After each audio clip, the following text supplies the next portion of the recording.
Setelah Syekh Maulana Malik Ibrahim, kota Gresik kembali didatangi seorang wali Allah, Sunan Giri. Sunan Giri bernama asli Raden Paku atau Djoko Samudro, diperkirakan lahir di tahun 1443 Masehi.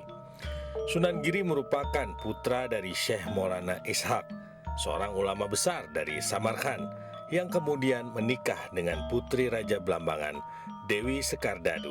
Ketika sampai di Blambangan, ini tahu bahwa di sana itu ada anak raja, putri raja yang sakit tidak sembuh-sembuh. Nah, kemudian Maulana Ishaq ini dapat menyembuhkan putri tersebut. Nah, setelah itu maka Maulana Ishaq ini dikawinkan dengan putri raja tersebut, Raja Blambangan. Nah, setelah itu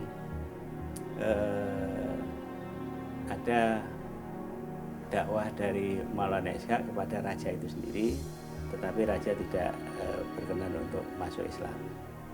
Nah, kemudian Maulana Ishaq ini meninggalkan Blambangan dalam keadaan istrinya tadi mengandung sekitar 7 bulan gitu.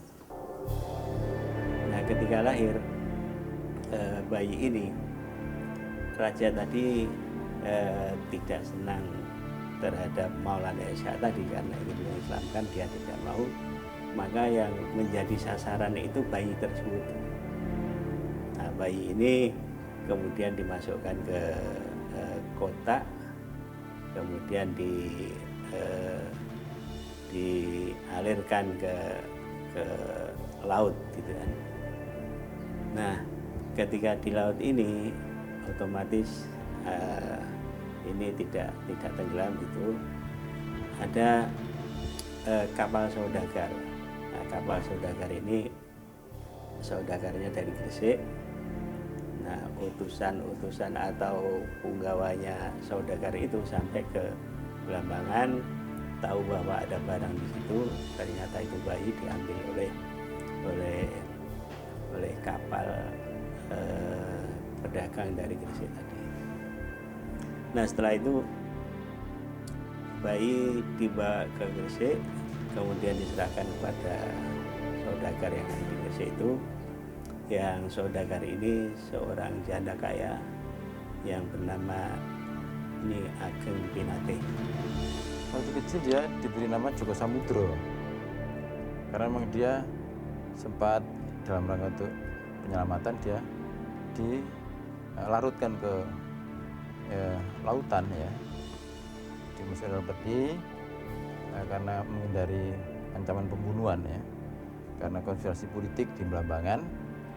Nah, kemudian dia ditemukan oleh kapal-kapalnya. Jika ditarik garis keturunan dari sang ayah, Sunan Giri masih keturunan Nabi Muhammad Shallallahu Alaihi Wasallam. Jadi kalau kita melihat silsilah dari Sunan Giri, dan ini sebetulnya kan sumber-sumber yang terdapat di berbagai pesantren ya, tapi belum melalui proses kritik sejarah. Jadi perlu digarisbawahi bahwa sumber ini belum melalui proses kritik sejarah. Jadi Djoko Samudro atau Raden Paku atau Sunan Giri ini merupakan keturunan yang ke-23 dari Nabi Muhammad Shallallahu Alaihi Wasallam. Jadi jalur Siti Fatimah binti Muhammad yang kemudian mempunyai anak Husain bin Ali itu. Jadi beliau keturunan yang ke-23 dari Nabi Muhammad Shallallahu Alaihi Wasallam. Adapun asal usulnya Maulana Ainul Yakin atau Kanjeng Sunan Giri itu adalah dia putra Maulana Ishaq.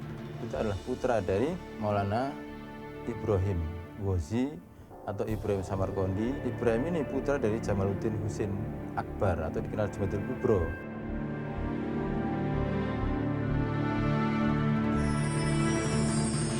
Beragam pendapat pun hadir tak kalah membicarakan rupa sang wali Allah ini. Ada foto yang disimpan di Leiden. Jadi foto ini besar lukisan. Itu memang ada yang meragukan, tapi itu bisa mungkin karena zaman itu banyak orang Cina yang sudah berada di Jawa dan masuk Islam. Sehingga di antara keahlian orang Cina itu melukis. Ya, sehingga ada lukisan yang disimpan di Leiden dan pernah direproduksi oleh Yayasan Pesantren Luhur, ya, dan beberapa terpampang di rumah-rumah para keturunan Sunan Giri. Kalau kita lihat di situ wajahnya ya seperti blasteran antara Arab dan Cina gitu. Jadi ya ada mancungnya, ada jambangnya yang tipis ya, matanya tajam tapi tidak terlalu lebar, dan ada janggutnya yang tidak terlalu panjang. Yang pasti beliau kelihatan begitu wibawa ya. Wibawa, dia mengenakan serban dan berjubah. Taruhlah tahun 1400-an ya. Itu yang ahli lukis itu kan belum ada ya. Menggambarkan pun itu ya dengan kata-kata itu juga tidak ada itu, sehingga bagaimana sosoknya, kemudian bagaimana pakaiannya gitu ya. Kalau kita lihat pakaian orang-orang tahun 1400-an itu ya, kalau dari segi raja otomatis seperti itu pakaian besarannya. Kemudian kalau kita lihat yang orang-orang Islam, ulama itu ya, biasanya mereka tertutup, kemudian pakai surban gitu ya. Ya sosoknya seperti itu.